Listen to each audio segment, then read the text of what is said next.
think a lot of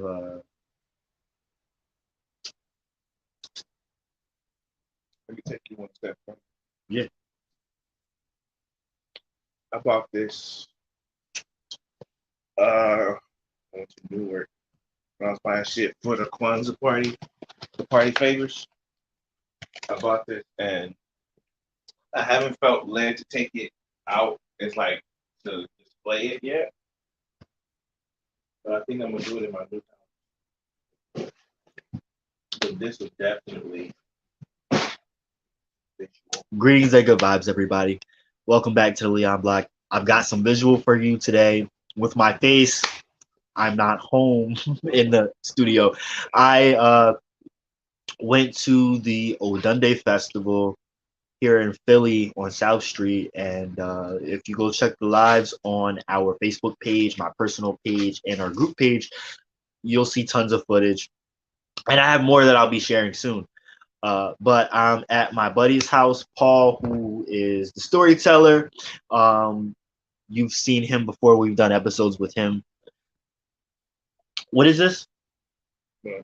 That this box is? You don't um, forgot that quick. yeah. Okay, I have to understand that. Um, so yeah, as I have been, getting more connected with my ancestor altered dreams and stuff like that. One thing I had to acknowledge was my immediate ancestors. Yes, they were Christians, Pentecostal, devout, Right. but having ancestors that were around before we got here, whether it was by slavery or by choice on this continent, realizing they weren't Pentecostal, they weren't Christian. How did they view God? How did they view her? How did they view him? Right. And what were the rituals and things that they practiced? And understanding that that's a part of me where it's in my blood to understand and seek knowledge concerning that. And not to say I have to do everything exactly how they did it, but like That's part of the point too. taking a modern approach to like that a part spiritual tradition. So there's so many avenues of that. We think about Yoruba, Santeria, Ifa. There's so many different lanes, and that's why you see some black people like doing their DNA research, and then when I actually had a friend, when I she did think her I research, really should too before I start like delving deep. I haven't done it yet, but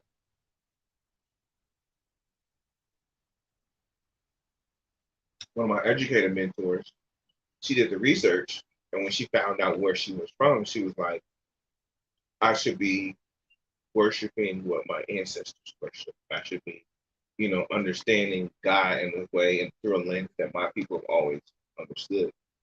And so she literally did that same shit from like evangelical Christian to Ifa. So what is Ifa? Ifa is another African religion. Just it's another African religion um, that I don't even know all the history of it, but it's a common practice. Uh,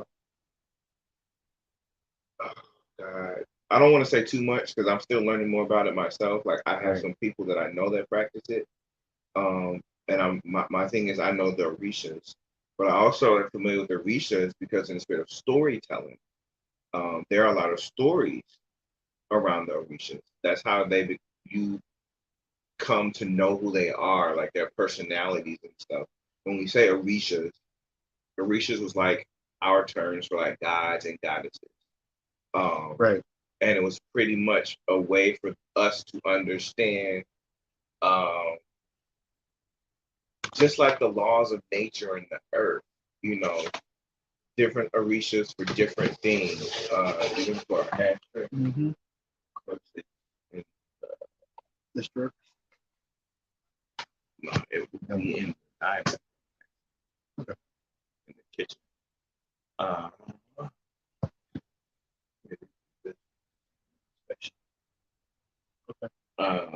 So Orishas do Orishas, pretty much, it was the same way. Like they took when you look at a lot of European religions and stuff and polytheism, they Uh-huh. took all those principles and standards and concepts from us.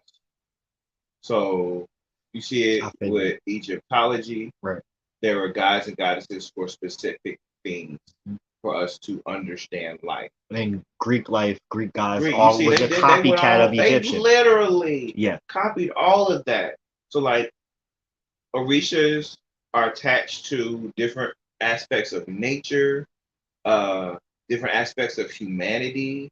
Like there are different moods that are attached, like Oshun, fertility, passion. Right. You know, there's Orishas associated with anger. But also with that passion and love, like with Oshun, she's also known for jealousy. Because you can't really be with love without having some jealousy here. Right. So Right. it's a way for us that our ancestors came to understand life was through the Orishas.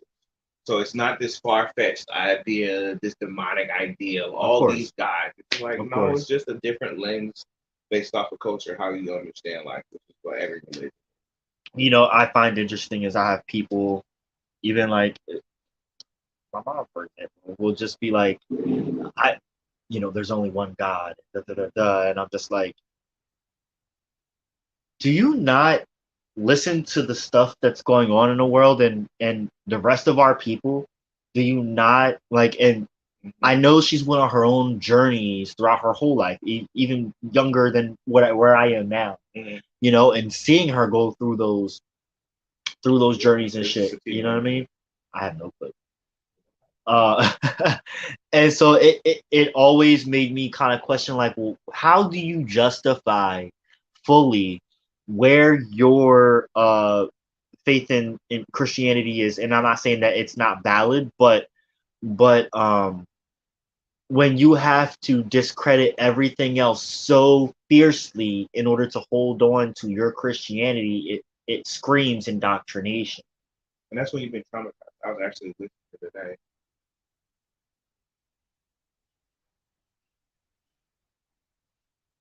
There's a man who was a Pentecostal evangelical he was hardcore. I don't know if you ever heard of Carlton Pearson. Oh my, Not sure. love that man. That man, he was in Church of God in Christ, or Roberts, like came all the way through and through.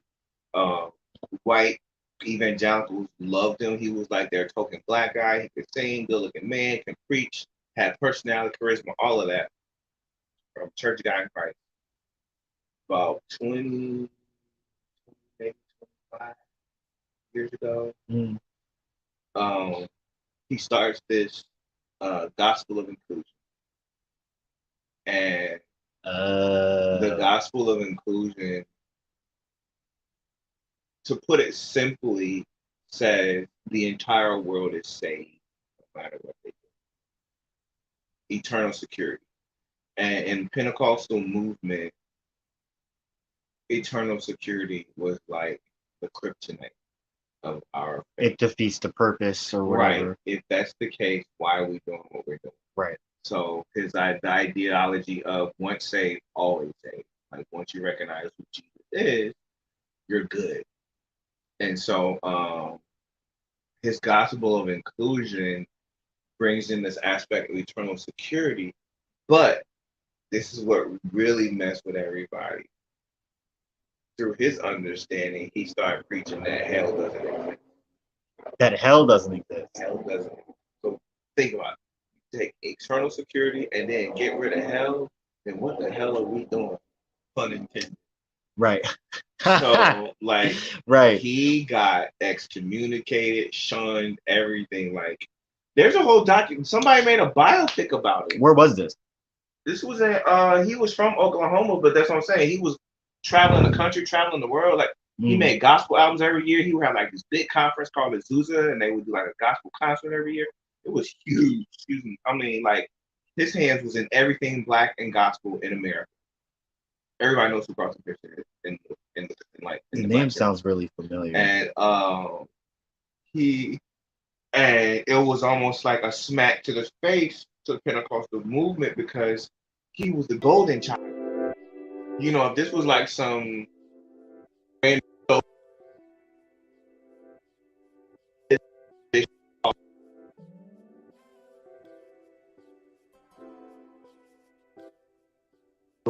one that the worst person to become apostate. You know, to say all of this is wrong and he lost a whole lot of members of his church. Lost a lot of family, friends. Like I feel like he that's was what right. happened. He's literally like I call him Pentecostal. Like no one in the history that I've known that has stature has ever done anything like that. And but he got people with religion. So it was like a resurrection, if you will. Oh yeah, no, it was definitely Phoenix rising. He like definitely that was, like it was a Phoenix rising, bossed up, like, and just, he knew like, that's what it was. Yeah, that's why he didn't give a fuck about these people. You know, he admitted it wasn't easy, but like there were literally like these Christian television works on after he done all. They would and they would bring like all this contempt and like literally spend the whole show like just coming to him, and he would sit there so chill. He probably body all of them. I mean, but he would just sit there so chill, like he was. I understand what y'all want, y'all very forward. And you gotta understand, I've been this, I'm reaching for this stuff. I'm doing this, but I didn't have it, and I let it go because I know too much. And the truth I have is all y'all forget.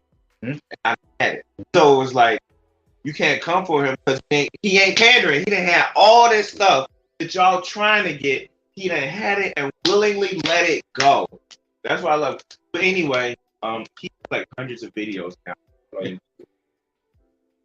But and he just posted one about recovery from trauma from religion. And I was listening to it today, and he was definitely in my life. But he talked about when you start figuring something, that's like traumatizing. It traumatizes you so much, you recognize it's trauma.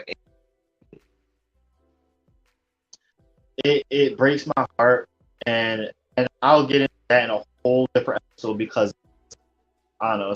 Someday I don't know. I don't care. But, it's a different topic, right? Hey, mom, I was just on the phone with her when you were like, when you called me now, I was down on the trail. Yeah. That's what I was talking about.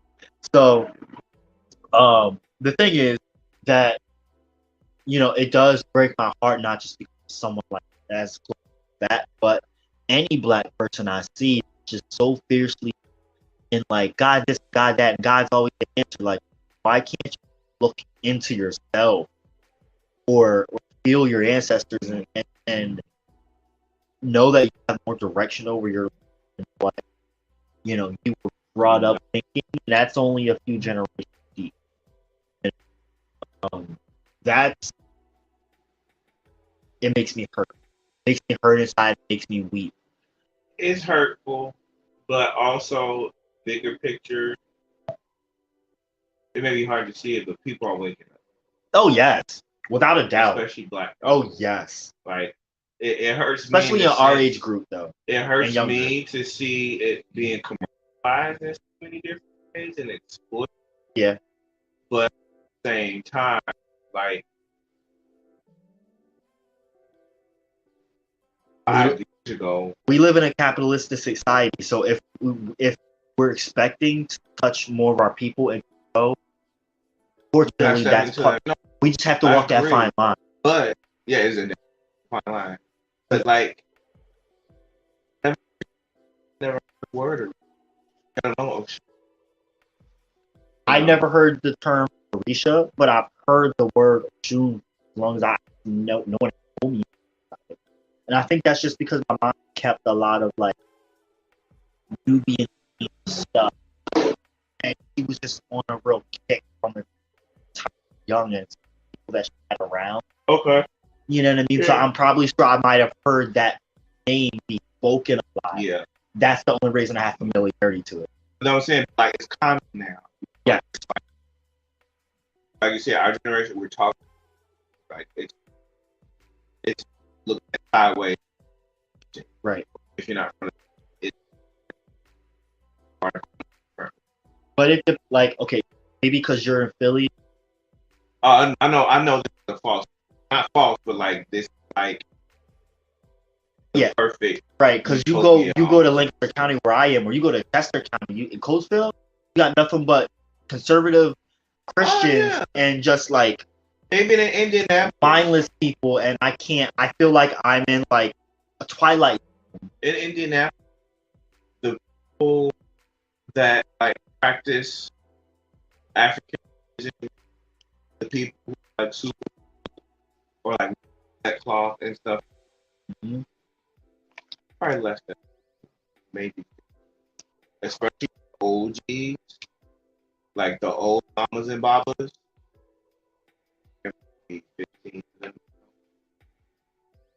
It's like foreign land, like that. Like, you know, we have compatriots, but like, you know, to be quiet, we private. I guess no, this is the perfect time to ask this. So like, I worry that like mostly like certain people in my family will just gaslight, or I'm an issue because I'm fully stepping into it and I'm not. This is going to happen. I know it. And it's probably why like the pulled back from everyone. There were some events that, but not that they'll shun me, but they'll in some social manner, and but they'll also talk to me. That's what I'm just like loathing. I just don't feel like every time I can't help but educate, can't help but explain something, and me explaining something comes off like, you always think you're right, you always know better than somebody else, and it's just like, I'm just trying to, and this is why I've got to the point of just like, let me just back everybody. No, I'm not saying that's an issue because I'm fine where I'm at. No, like, you know what I mean? Like, I love everybody, like, cool, but you see how many. Once you open your eyes, you see how many people are blind. Yes. Once you wake up, you realize how many people are sleeping. Yes. And the truth is, a lot of people want to stay blind. Yes. People want to. I want to be told why the churches are so full. People want to be told from side of stage. It takes a whole lot of to be free. It takes like every sense of the word. It takes a whole work to continue freedom and not back. It continues to learn. I thought for me, out the whatever else I would do, learning my what? I mean, but you gotta think, coming out of the Pentecostal church. Okay. It's come out, you're gay. Right. Oh, that's it. You know what I'm saying? Like, you done did that. Okay. Anything else is a cakewalk. That makes sense. I came out with part of the motivation was my sister. But then coming out, then it's like, oh, career. And I'm stepping into this full artist. Realizing I'll be at, then you're traveling the world, so you're how do I fit in this work? Right. I have ability in a career is where I'm teaching, going to the class. What did you do before teaching? And for that, then youth work. I probably work at a college program, university, then social work.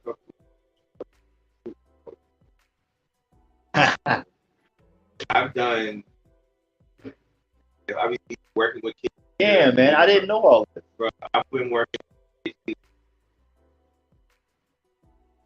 like on university level,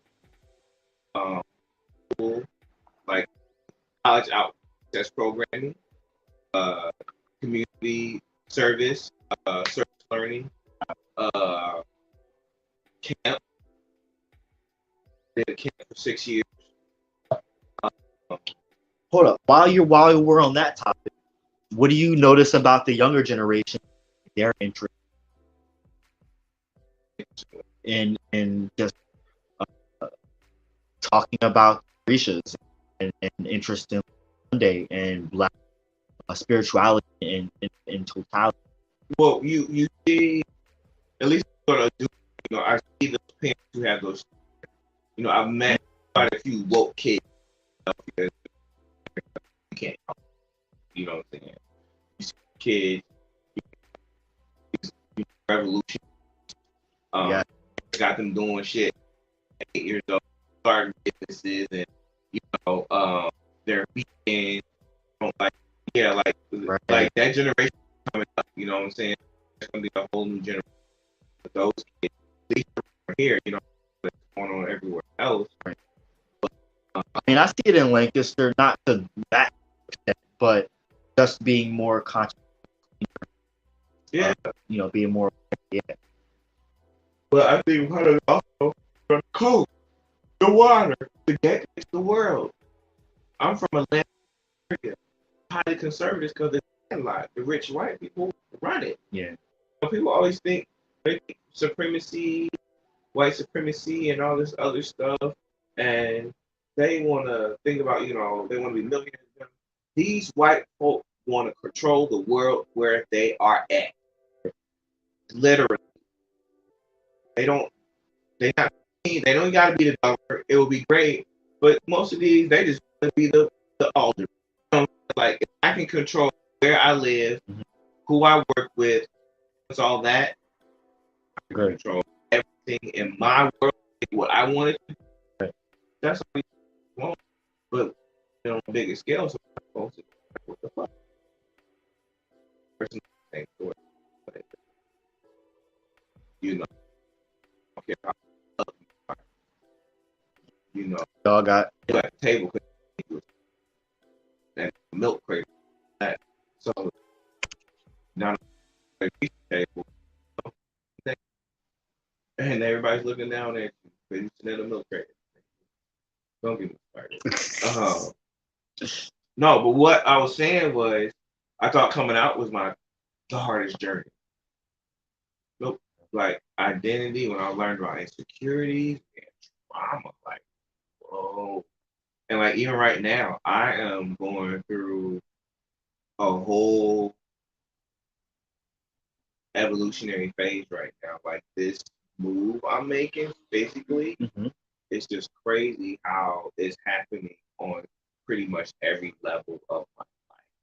And I'm just like, what the hell?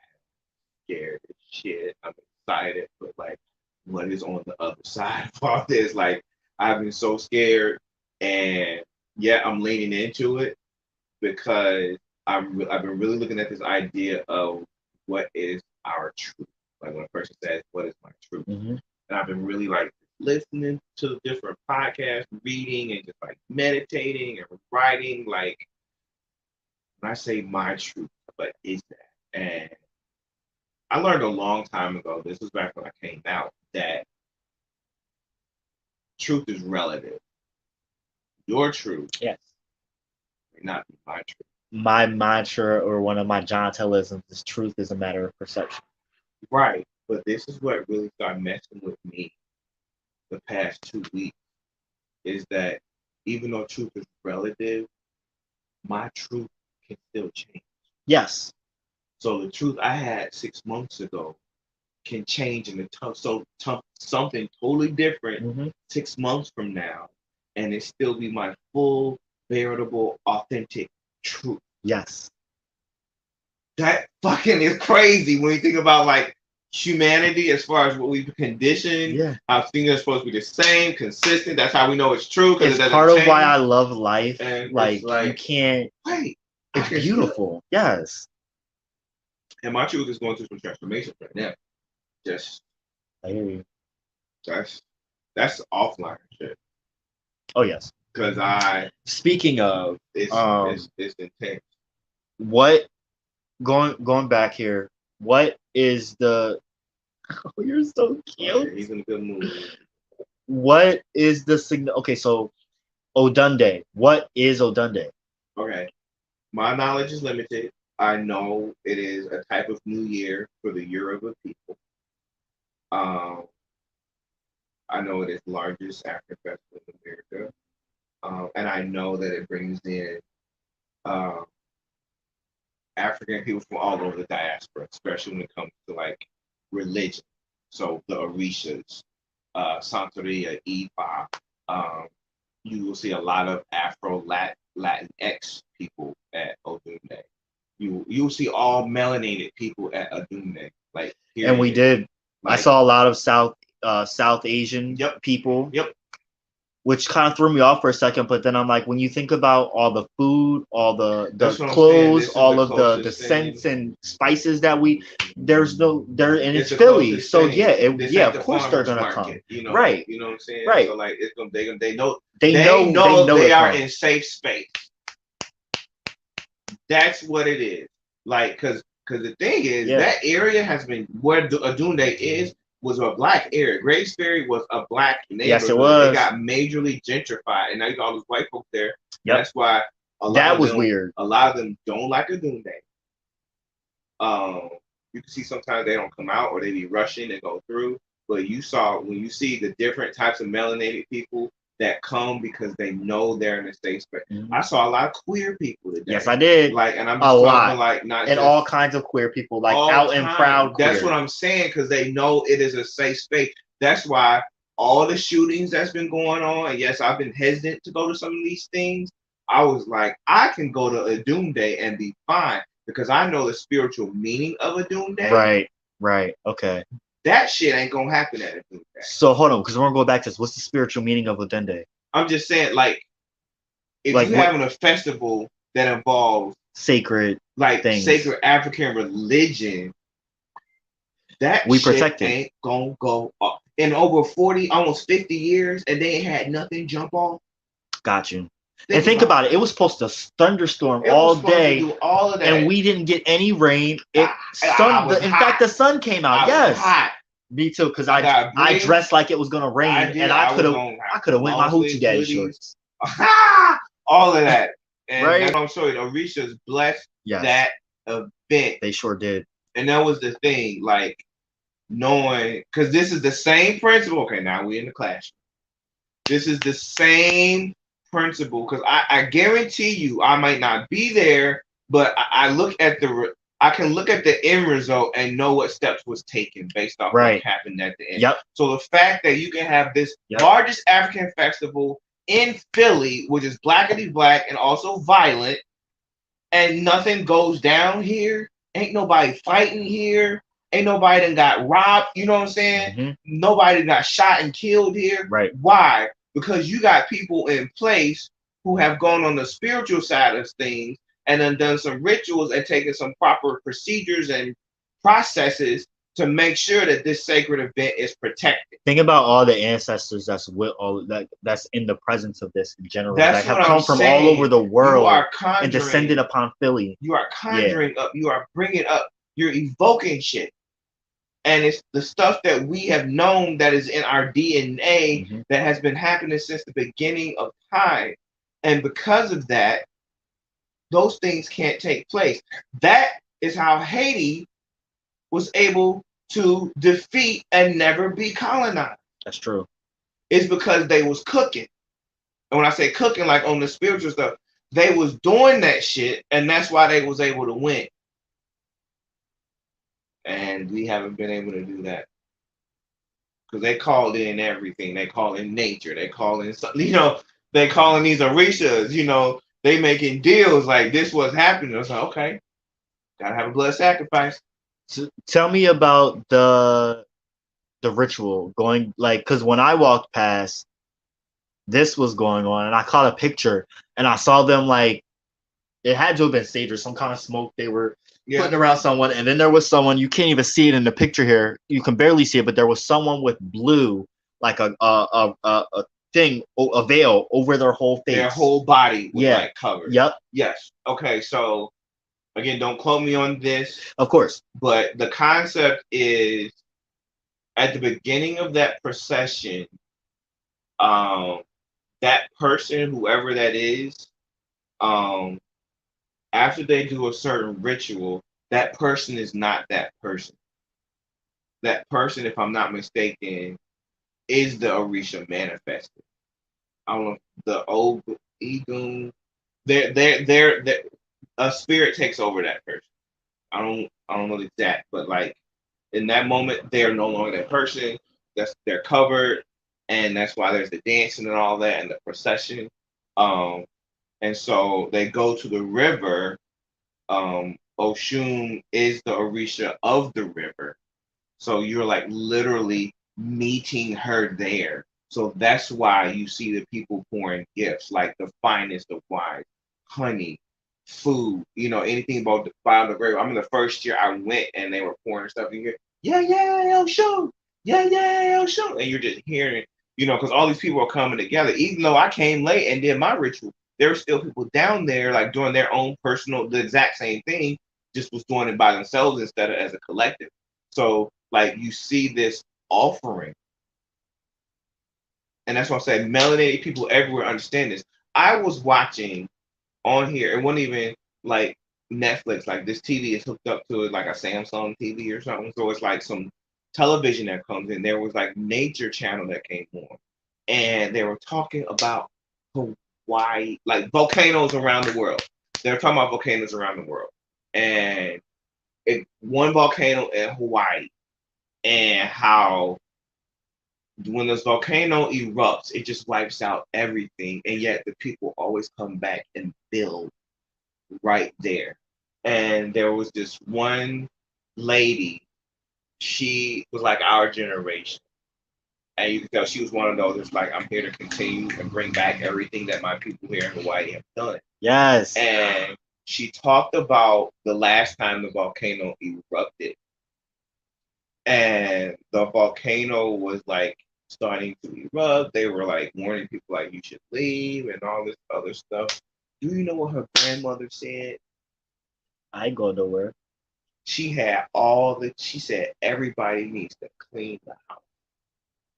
Everybody clean the house, the backyard, she said, because we have a guest and we need this cleaned up for our honored guest. They understood because Yes. they understood that the volcano was like a portal, They understood the like assignment. spiritual. Like when, like, if a volcano erupts, this is yours. Like, take it. So she was like, "There's nothing to fear." Like, I forgot the name they said. Like, she's coming to our house, clean the house. And never overtook the house. Never overtook the house. But like just that understanding, like this Wow. ain't nothing fearful. Like the gods are coming to us. Let's rejoice. Like that was insane. So that's what I'm saying. Like all this connection to nature, like we understood Yes. who we were through nature. Yes. And so um yeah, so Odunde, yeah, that's what that celebration is. So like you're gonna just see all things black, brown, melanated just going on. And I mean you felt the energy. That's why Oh you my get goodness, there yes. and it's like you don't want to leave. As Like soon even if as you're tired, you just don't want to Yep. leave it. Because Yep. it's like, wow, this don't happen everywhere. No. As soon as I got there and I saw this image right here, like I was like, what the I don't know, just I could tell was I don't know. But I should have just stayed. I knew I should have just stayed. Something told me to stay and I just left anyway and I just kept going. Oh, for the processional? Yes. I mean, but So now you next year, oh understand. That's what I'm yes. saying. Now You I understand better. understand. Next But year I this will is be the there. beautiful thing about it. You didn't have to go in that procession to feel the benefit. The energy was there. Agreed. Like Just being amongst the that's people. why I was like, oh, I missed the parade. Oh darn, I still know a ritual. I'm going. Here's my apples and honey. You know what I still going to also this found river. really special was that there was biracial, multiracial couples. Mm-hmm. Like I saw a lot of white men with their black partners. Mm-hmm. Which I also kind of found very commendable. But then I also found a lot of young black and brown queer couples, Mm-hmm. which I found really dope. Mm-hmm. So there was a lot of people that may not have necessarily been of the black diaspora, but they felt just as comfortable and and safe. It was so it wasn't just a bunch of black people. It was very diverse. Safety and balance. Yes, yes, and like that openness of like the community feeling was real nice. Yep. It I was mean, it was really just like nice. a marketplace. Yeah. It was beautiful. So that I want to show you this. So this, um, so yeah, I told you my more recent ancestors Christian, but acknowledging that I had ancestors who were not Christian, beyond America. Right. So when I saw this at Yale Big Hanukkah in Newark, That's the watch. soap you got me before, right? Right. Awesome. Everything out for palm and Yale. all that. Shout out to Yale. Yes, and so I've never had anything in this house that was specifically an image of an Orisha. Okay. I have things around this house that are symbolic of them, but never, because I'm still learning that. It's like I don't want to step into unfamiliar territory. Yeah. But I never have had any specific like, oh, that's a picture of Yemeya. I don't have anything like that in this house. But when I saw this, it spoke like they were just putting it out on display, and I was like, "What is it? How much is it?"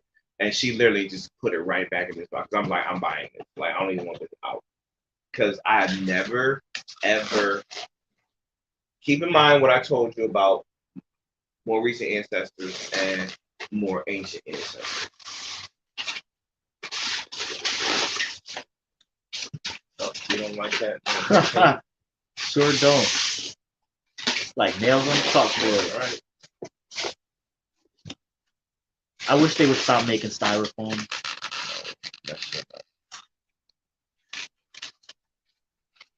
I wonder how much styrofoam we have in our bodies.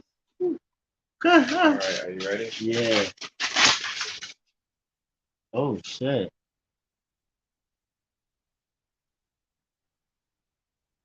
Yeah, all over. Really?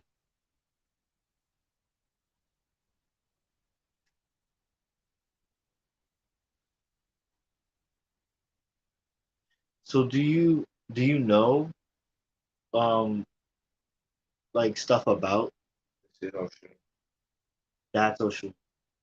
This is the color, like pumpkin, the sensuality.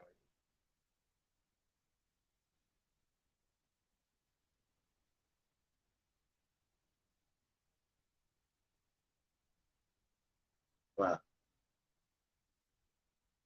I've never seen like pictures or anything before, so Do you know I got this? Can you look at the cross. I had a feeling.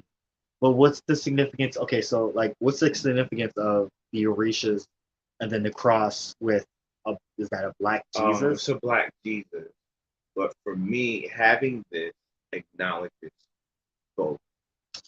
Uh-huh. Bet. What But is the also, what is the Christianity is when we were forced to practice Christianity um, in America, what they did was they hid the Orishas in Christianity. right? So that's why certain saints, like in the Catholic Church and stuff, we hid these Orishas inside those saints. So that's why in some, like especially if you go down like to New Orleans or uh like the Gullah and the Geechee, like North Yes. South Carolina, Right. you will see, where there there's some Africanness, but they still might be saying the Lord's Prayer or um referring to different saints for different things because they understood the entity of them, who they were. So it's like we can say Saint John, but we can mean this. We can say Jesus, but we mean this. And so like that just shows you how we as a people we evolve, we adapt, and that's what we as Black people have gotten away from. Like it's good to know ritual and know tradition, but we've gotten too comfortable. Well, because we are people who create ritual, who create tradition. That's why I can do all these things unapologetically. Right. I can do this. I can have change in my window. I can do this. I can have an altar. I can read a Sunday school book. I can still go to church if I want to. I can speak in tongues. This my God. I can do all those things. I can create my own rituals. I've done it multiple times with no shame and got the same result. Like we are the ones who create. And so African religion has its downsides too, because you see people scamming. I'm a Bible out. Send me $500 for your reading and this and this and this and this. Like, that's the humanity side of it. Like, humanity's gonna fuck something up no matter how divine it is. And so that it's just like in the Pentecostal church and all that. There's always gonna be corruption. You know. Um. So, but it doesn't refute the power of this tradition. Right. It's just understanding that you know people there's a political side to it. That's with every race and every kind of people. Exactly, and everything. There's a political side to it. So that's why most people do not believe that they can create ritual, because most people that come into this have left Christianity. So it's like they're back to being back home. No, not back home. They're back to being that childlike innocence, that like you're the pupil, you're the novice. I'm stepping into a new religion where I have to let go of quite a few things that I knew and embrace something new. So it's like you're always looking for a mentor, guidance. So that's why some of the Bible owls and stuff can come in like scam and stuff. You need this, and you have to give me this. Low reach, And so that's real. But wow, the same way I don't left the Apostolic Church and realize I can get to God for myself even more than what y'all taught me to. The same way that people in certain African traditions can pull out of that and continue doing what they're doing, because we were the ones, we created it anyway. So whatever I do is sacred. It is sanctified. It is holy. If it ain't me, it's the blood running through my veins and the ancestors I have. So however you want to look at it, it's still holy. Am I not the son of the grandson? You know what I'm saying? Like, and that was Bible. You want to get shit done? Are you in trouble? Am I not the son of Moses? Am I not the part of the son of David? And the authority those scriptures talk about that. See, them people that have people indoctrinated will always make justification for why there's this, that, and the third going on in the world. So yeah, I think I'm gonna take this out and do what we do.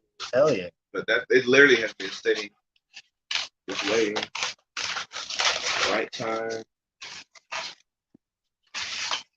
Oh, back to the conversation about gentrification and gentrifiers, and not just Grace Ferry, but like north of South Street too, right? Like, well, that's more historic, but like the thing is, I saw a lot of people, not a lot, but white people that were clearly trying to walk through hastily. Yeah, no, that's what I'm saying. It was like, oh God, that shit. And then I saw some white people that were excited. You could tell that they're like maybe new to Philly or new to that area, but they wanted to and they wanted to take part and get some good food. Mm-hmm. Be up in the mix. But overall, like, that didn't necessarily bother me. What bothers me is like the white people encroaching on that area. Yeah. Because I know Grace Ferry specifically has always been black. Mm-hmm. But like for me growing up, I mean, as much as I've seen, like all of that part of Philly's been. Those were slums. Like if you go back to the classroom, like Bainbridge and South Street, all of that, like that's where blacks were allowed to be. Area.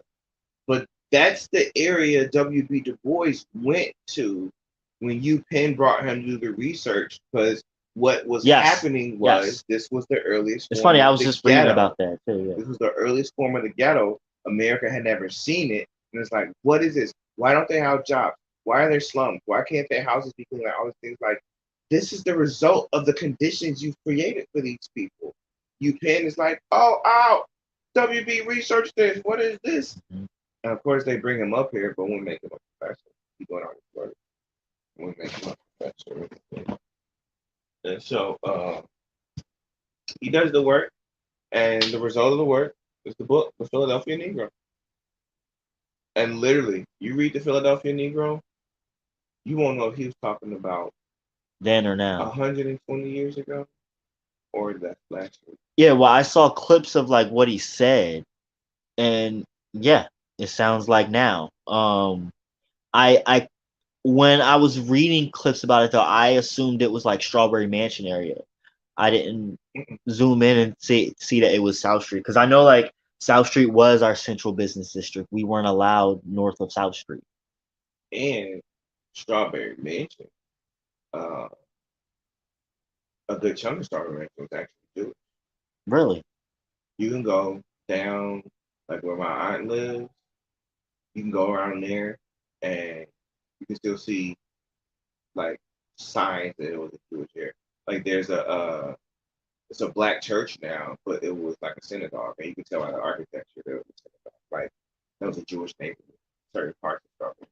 Strawberry Mansion is a lot bigger than what they do now. They annexed that shit, Yeah. and that's where you got Brewery Town, which Brewery Town is one of the hottest developing neighborhoods in the country, Really? not just Philly. Like yeah, and so that was Brewery Town was turned into it was turned into Brewery Town. That was still originally called that part was still Strawberry Mansion. But they annexed these areas to create redevelopment and gentrification. So it's like all these new names are popping up. It's like, oh, this is cool. I see. But yeah, Brewery Town thing come around. Ah. Yeah. Oh no, I got when I first moved here, I said, oh, you ain't from Brewery Town. That is Strawberry Mansion. Like he corrected me, and my cousin like, yeah, this Brewery Town shit didn't come in like '92. But yeah, but they show you how long white men play the long game. What? White men, they can play the long game. I can name something in '92 for something that I need to happen 20 years. Say that again? When they annexed it, so the white man, white men, white privilege, white supremacy, they can play the long game. I can rename a neighborhood in 1992, call it Brewery Town, even though it's still hood and ratchet and violent, because in 20 years it's gonna be right. So that's what I'm saying. They can name something and not actually change the looks of it till later. They got set up. We can't always play the long game. That's why blacks rarely have generational wealth. We're doing lucky if we can see within our own lives. We've got time or resources to think about 2 generations after here when you can't see and can't control what happens. So,